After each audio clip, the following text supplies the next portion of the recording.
რაკეტები თუ გამოგვინდა ესე იგი ზაზაბეგაშვილი არ არის მთავრობის წევრი და ძალიან არა ჩინეთი ხო იცი რაც არის სოფლიოში ზაზაბეგაშვილს რა უნდა ჩინეთში აი ამი გამახსენა სახელმწიფოში უბრალოდ ცუდი გამახსენა ნებისმიერ სახელმწიფოში რომელიც არის ახალგაზრდა და გარდამავალ ეტაპზე ხო დანიშნული პოლიტიკური ნიშნით ანუ ეს კორპორატიულობის განცდა და პასუხისმგებლობის განცდა ისევე კეთდება როგორც მხოლოდ ასე ვთქვათ მარტოწიგნიერება რა კორპორატიული განცდა გაქვს შენ პირადად ზაზაბეგაშვილთან გამაგებია რა და ჯერ ახლა ყველასთან ისმენად შენ პოლიტიკაში ყოფილხარ წლების მანძილზე სულ გამოცდილება მაქვს პოლიტიკაში დიდხანს ყოფნა ქონდა აბსოლუტური კორპორატიულობის განცდა არა და არც ჩინეთის ერთად არ გამინიშნავს ეს ხო პოლიტიკა მაგ დროს ბევრი ისეთი ადამიანი ინიშნებოდა ისეთ ადგილზე რომ ეხლა ნუ ვიწვით რა ვინ ვის როდის უყარა კენჭი მაგრამ პოლიტიკა არის შესაძლებლობის ხელოვნება და კომპრომისის ხელოვნება ხო ეს კი იცი ჩემზე არანაკლებ აკო მეტამორფოზაზე დათო ლაპარაკი როდესაც აი იგივე სოფლის მეურნეობის მინისტრი დარწმუნებული ვარ არავინ არ იცის მისი გვარი პრაქტიკულად არის ბაკურ პრეზიდენტი 25 წელი იყო დანიშნა და შაშან დანიშნეს გული ფაქტო და თან თქვა დანიშნეს ჩემი გუნდით მოვდივარ და მე ამით კიდე სააგაშვილი ამაყობდა 26 წლის მინისტრები მყავს როგორ საინტერესოა ბაკურ პრეზიდენტის გუნდში რო იმიტომ რომ სოფლის მეურნეობა კარში საერთოდ საერთოდ რასაკეთებს სამინისტრო დათო იქნებ ახლა კითხვა იყო ასეთი რომ სფერას იზავთო და იქნებ გარდა ზოგადი ასე ვთქვათ განხარებები ზოგადი არ არის კონკრეტულად ვინ იქნებოდა თქვენს თავრობაში არ იქნებოდა თავის გუნდით რო ვინ იქნებოდა ბატონო არის ძალიან ბევრი სპეციალისტი ამის ეს ზოგადი განცხადება და უნდა ვთქვა და იმედია როცა მივა არჩევნებზე საქმე ესეც გაცხადდება ვინ რა გუნდით მოდის და არ თქმა უნდა მაგრამ როდესაც ქვეყანაში იყო ასეთი პოლიტიკა უნებია ეს და არა ასეთი პოლიტიკა იყო ბატონი ბენდუგიძის მეთოდები თავის იმას ეძებდა იქ რაღაც ტარგეტებს იქ გაყიდე იყიდე რაღაცა ენდერი რაღაც ეს სხვა ამბავი მაგრამ მას უნდა ასეთი ისა წარმოგდგენა რომ საქართველოს უნდა იყოს რა სინგაპურის ტიპის ეკონომიკის სინგაპურის სოფლის მეურნეობა არა აი ნუ თავის სპეციფიკიდან გამომდინარე როდესაც ამაზე იყო სოფლის მეურნეობა იგივე შემდგომ ჩამოვარდა ამაზე სიტყვა პარლამენტში ვიჯერობა იყო რაღაც კამათი იყო რაღაც საფრთხების გამოყოფაზე არა ფაქტობრივად მოგერია გამომზადდა მაშინ და გითხრა თქვენ იმიტომ გინდა სოფლის მეურნეობაზე რაღაც საფრთხები მეტი ჩაიდოსო საქართველოს გადააქციოთ აგრარულ და ჩამორჩენილ ქვეყანას ამონდა ვილაპარაკოთ ამის მე მას სიტყვა ეთქმოთ რაფის არის ეს პარტიის მარქსიზმის გავლენა არა სინგაპურის ეკონომიკაზე იმასწორია ამ დროს ევროკავშირთან ურთიერთობაში იგივე უკრაინას უჩაუდეს იგივე ხელშეკრულებაში ამერიკასთან ხარტია იქ პირდაპირ წერია ჰარმონიზირება უნდა მოხდეს ევროკავშირთან უკრაინა ჩვენ მაგალითად სრულად დიამეტრალურ ხარჯებს წავედით აქ რაღაცა მუნიციპალურ საფინანსო ცენტრი თითქოს იქნებოდა რომელიც წარმოუდგენელი წინდა წლის ავაქტიური პოლიტიკის გარდა მაგრამ არის ეს ლაპარაკი და ყველაფერი დაწოვდა და გუში ხდება მაგრამ გაყიდეს რაღაცა აი ისე აიღებს მიყიდებს როცა წევს რაღაცა დეპატრონები და გადასცეს რაღაც სხვა პრობლემა ისე გზდება იგი აი ეს არის პრობლემა შეიძლება შეიძლება ბენდუგიძეს არ დაეთანხმო რაღაცებში მაგრამ იმის თქმაც ხო აუცილებელია მე მგონი რომ ეს ქვეყანა ჩაბარდა როდესაც ბიუჯეტი პრაქტიკულად არ არსებობდა დღეს ბიუჯეტი არსებობს და რა თქმა უნდა არასაკმარისი ხელფასები არასაკმარისი პენსიები მაგრამ გაიცემა ხო ბიუჯეტის ორგანიზაცია ეკონომიკის თუ შეიძლება უპასუხებ ერთმანეთში და კითხვაზე პასუხი არ გავეცი ხო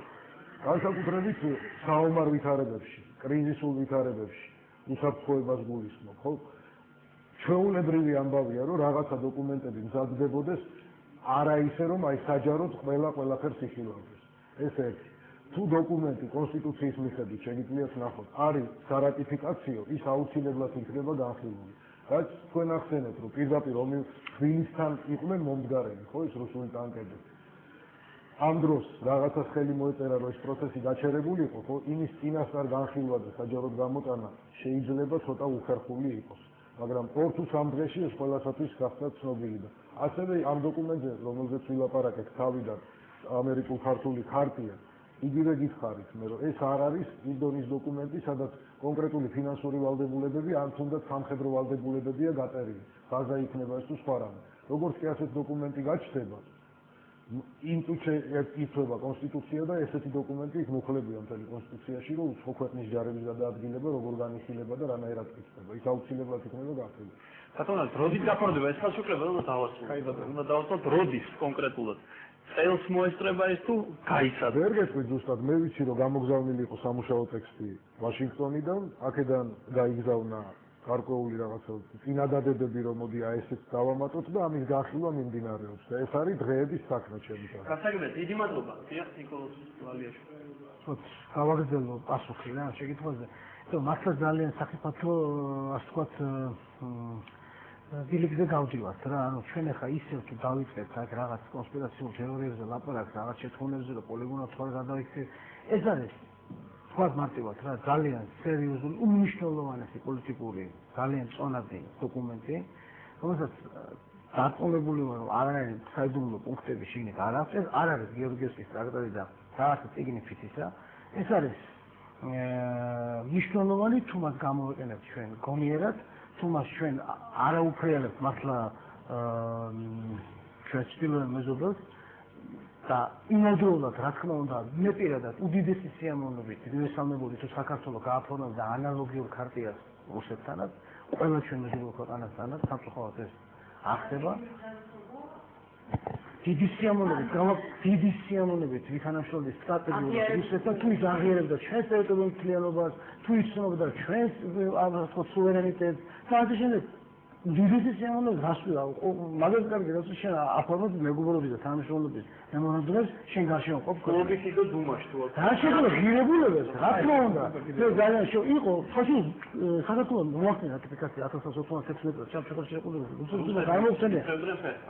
ეს რა შეიძლება კიდევ ერთი საკითხია რა. ეს რა თქმა უნდა ავტომატურად საქართველოს ამ უზარმაზარ ქვეყანასთან აკავშირებს კიდევ უფრო მჭიდრო კავშირებით, მაგრამ იმოძულოთ არ გამორიცხავს და არ უწყობს არანერთხელ საქართველოს დაპირისპირებას რუსეთთან. ეს ძირშივე უნდა გამოიწვიოს რა. ხო და ახლა კულტურას ყველა ვიცნობთ, ახლა არის სერიოზული ცელებები, ყველა კონფერენცია ტარდება, რაღაც ძალიან მნიშვნელოვანი კონფერენცია. რა თქმა უნდა, მე პირადად სოციალური დიდი თაყვანისმცემელი ვარ რუსული კულტურის და ფიგურული კულტურის დიალოგებს და ყველა დიდი ერი, მაგრამ სამწუხაროდ რუსეთში ისევე როგორც საქართველოში, კულტურა და ხელისუფლება არის ორი დაპირისპირებული პოლუსი. სადაც ხელისუფლება მუდმივად ებრძვის კულტურას. მუდმივად ცდილობს მის დათრგუნვას, ასე იყო არა მარტო ეხლანდელ რუსეთში, ასე იყო საბჭოთა რუსეთშიც, ასე იყო მეფის რუსეთში. ხოდა უსამართლოა იმდენად ახალი სადებატო თემა წამოიწყეთ, ახლა იმის სურვილი, მაგრამ ჩვენ არ უნდა ვიყოთ გამთავროთ. ერთი სიტყვით ჩვენ ისევ არ უნდა აღვყვეთ პროპაგანდისტულ მაგაზინს, უნდა დარწმუნებული ვარ ჩაერთვება, უნდა ბოლოს არ უნდა დავიძრაოსოთ. თქვათ რაღაც ბეკეტის პერსონაჟებზე ვიყოთ გოდოს მოლოდინში, არ უნდა მოვახდინოთ ჰიპერტროფირება რაღაცეების, ეს არის ძალიან მისასალმებელი კიდევ ერთი დიდი ნაბიჯი და ამ ნაბიჯს ამ ინსტრუმენტს უნდა გონივლოდ გამოგაყენოთ. დიდი მადლობა დღევანდელი გაცემის მონაწილეებს. თურმე შეძლებია დღევანდელი დისკუსია და გაცემა არის გასტური ის, რომ თურმე შეუძლიათ ქართველ პოლიტიკოსებს, პოლიტიკურ ოპონენტებს ერთმანეთთან იდეოლოგიურად თუ პოლიტიკურად დაპირისპირებულ ადამიანებს შეუძლიათ ასე მშვიდად სხვავე თემების განხილვა. დიდი მადლობა თქვენ იმისთვის, რომ ეს ეთერი არ გადაიქცა იმგვარ ეთერად, იმგვარ სადაგელ ეთერად, რომელიც სამწუხაროდ იყო უცნობ კავკასიის ეთერში. უპასუხისმგებლად მოიქცა ამას ვიტყვი, ვინაიდან მე ვთვლი, რომ ვალდებული ვარ ეს თქვა ბატონი კოკა გუნცაძე სამწუხაროდ გუშინ ძალზე უპასუხისმგებლად მოიქცა. ისევე როგორც უპასუხისმგებლად მოიქცა ბატონი დავით კირკიტაძე ერთხელ, პეტრე ცისკარიშვილი, კასტეთის ხელმომარჯვებული, გივით არგამაძე სულ ახლახანს და კარგი იქნებოდა თუ პოლიტიკოსები ზოგადად სხვები ოპოზიციაში მყოფნი, ხელისუფლებაში მყოფნი მიბაძავდნენ დღევანდელი დისკუსიის მონაწილეებს და თუ ისინი გადაწყვეტენ ხოლმე რომ იყვნენ პოლიტიკოსები, დაივიწყონ რომ ისინი შეიძლება იმავდროულად იყვნენ ძველი ბიჭები. მე ვფიქრობ ეს მათთვისაც კარგია, განსაკუთრებით ამ ვითარებაში. ამ ნერვულ და დაძაბულ ფონზე არის განსაკუთრებით მნიშვნელოვანი მთელი ქართული საზოგადოებისთვის. დიდი მადლობა თქვენ, დიდი მადლობა ყველა საქმიანობისთვის მომავალ შეხვედრამდე პარასკევს 22 საათსა და 15 minutზე ტელეკომპანია კავკასიის ეთერში თქვენი ხილავთ გადაცემას, რომელსაც ბარიერი ქვია და ამჯერად მას ნინო ჯანგირაშვილი ჩემი კოლეგა გაუწევდა. მომავალ შეხვედრამდე.